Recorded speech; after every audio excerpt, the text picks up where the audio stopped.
Moments ago, we tried to get clarity on the fight that involves Chris Eubank Jr. and Conor Benn. The fight the two fighters are telling us is going to be staged in this country on February the 3rd. But is it? A short time ago, we got clarity on that from the British Boxing Board of Control's Robert Smith. And we said, Robert, quite simply, is this fight going ahead? Remembering, of course, that Ben had failed not one but two drugs tests. Is this fight really going ahead on February the 3rd here in the UK?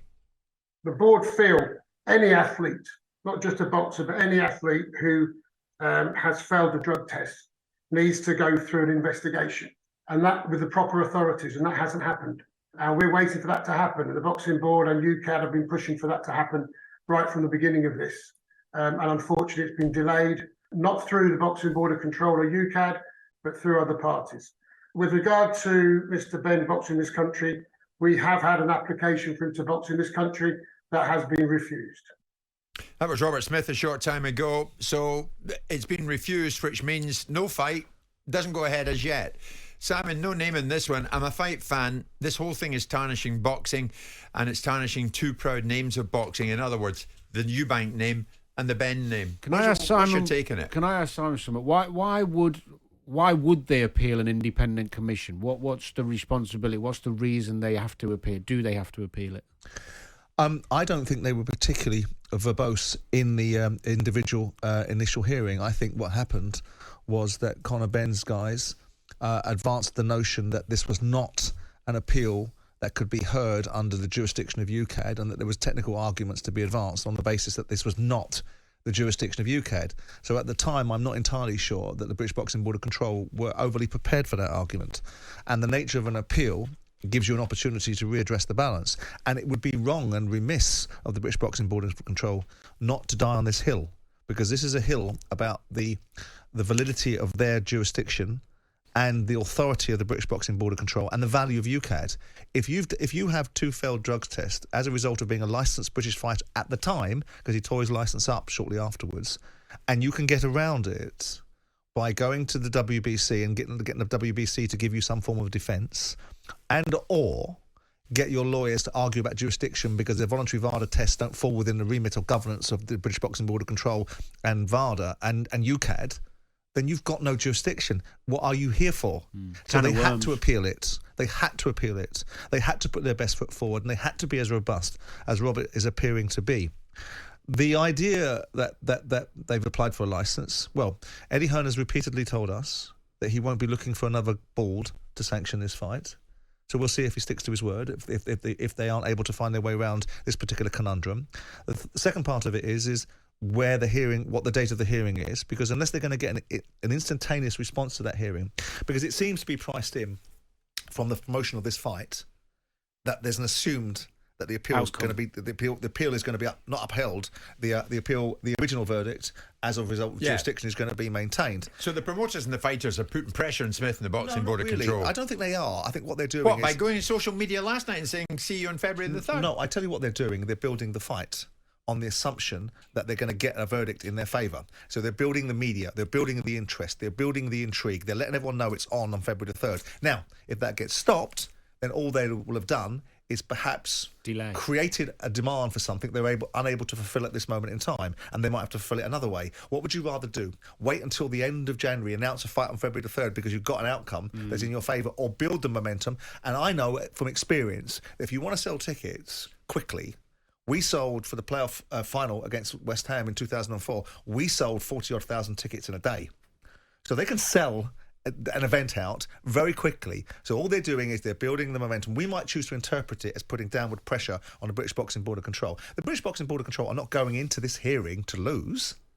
If they win this hearing, Conor Benn has a problem, because he then has to submit himself to UKAD, or he will never fight on these shores and may not fight on other shores. And more to the point, anybody that has a British Boxing Board of Control licence can go nowhere near him, which includes Chris Eubank, which includes every trainer, every sparring partner and every promoter that's got a British Boxing Board of Control licence. Because if Conor Benn subsequently gets sanctioned or this appeal gets upheld and refuses to submit himself to the British Boxing Board of Control for their jurisdiction, they will then be able to use their leverage, say, you're continuing bad standing, and you, Mr. Hearn, you're a licensed promoter under the British Boxing Board of Control. You promote this fighter somewhere else without our permission, which you're not going to get.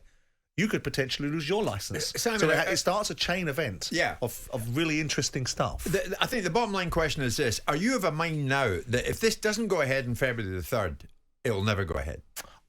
Honestly, Jim, I don't care if it goes ahead or not. I care that it goes ahead on the right grounds, insofar as there is any right grounds, which is both fighters are legitimately within the confines of the rules. As far as a fight is concerned, it is a fight built out of two fathers' reputations with notoriety and infamy attached to it now. I never wanted to fight for Conor in the first place before all of this for Raw, because I think he should be fighting at 147 and not 160. I'm tired of Chris Eubank Jr. telling us forever that he's a world title contender and never actually getting involved in world title fights and just picking up paychecks off the back of everybody else's hard-earned cash. So I'm tired of all that. So for me, I would prefer this fight not to happen, full stop. But in the event it's going to happen, if it's going to happen, it does it because it doesn't drag boxing, kicking and screaming further into the sewer. That's how it happens. Maybe if it happens in February the 3rd, it doesn't happen here, it happens abroad, and they just got on with it. Yeah, but then you're not answering. Then if it doesn't happen here, the only reason it doesn't happen here is because he's not in good standing. If he's not in good standing, collateral damage for everybody. Everybody that puts their name to that fight, Robert Smith will have within his gift to turn around and say, you're now in trouble with the British Boxing Board of Control because you are now involved in an unlicensed fighter that we would not give permission to license somewhere else. We will not give permission to it, full stop. But wouldn't then the elite fighters and whoever is around them just could they theoretically just relinquish their license? They could. And then we lose the capability of watching these top fighters in our country because they're not. So every sparring partner, every promoter. Well, there's loads of sparring partners in That's Europe. fine. But every sparring partner that's got a British Boxing Board of Control license, but we're fighting these guys, every promoter. So Eddie Hearn is going to give up his British Boxing Board of Control promotional license to promote one fight. What do you think? He wants to put Anthony Joshua into a fight, doesn't he? Yeah, I see what you mean. He wants to put other fighters into a fight. There's a lot depending on this. There's a lot depending on this. That's why it has to be done properly and it has to be done coherently. Yeah. And it's right for the British Boxing Board of Control. What's sad, what we should be picking at is if Robert Smith is telling the truth, which I've no reason to believe that he's not, why have the Benn side been delaying this appeal? Surely to God, you'd want the appeal done and dusted because you would have nothing in your way now. Well, you would be fighting on December the 23rd, or whenever you wanted to. When was the Commission's... I think it cries out for inside information from the Benn side. The appeal was heard. Sorry, the judgment on the original findings were at the end of July. I think it was the 29th of July, if my memory serves me right. 27th, 28th. So then they got the verdict very quickly, and then the British Boxing Board of Control fiddled about, I think, for a couple of weeks, deciding whether they were going to put an appeal in. So I would say the appeal was put in mid-August. Go look at every other sport and see how quickly they get to determinations. They don't. Lots of people send messages on this, Simon.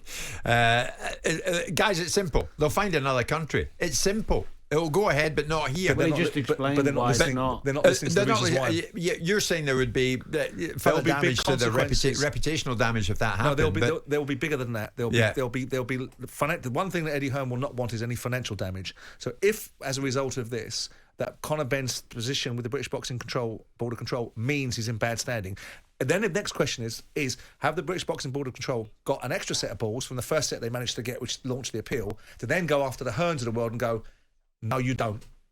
And I think they might, because I think that they've been called out on a number of occasions by sections of the media, including this section, saying if you can't deal with this, what is the point of you? But is the British Boxing Board... This is an existential threat. Has the British Boxing Board got enough power to stop, even if they relinquish even Eddie Hearn's licence, to stop him promoting fights?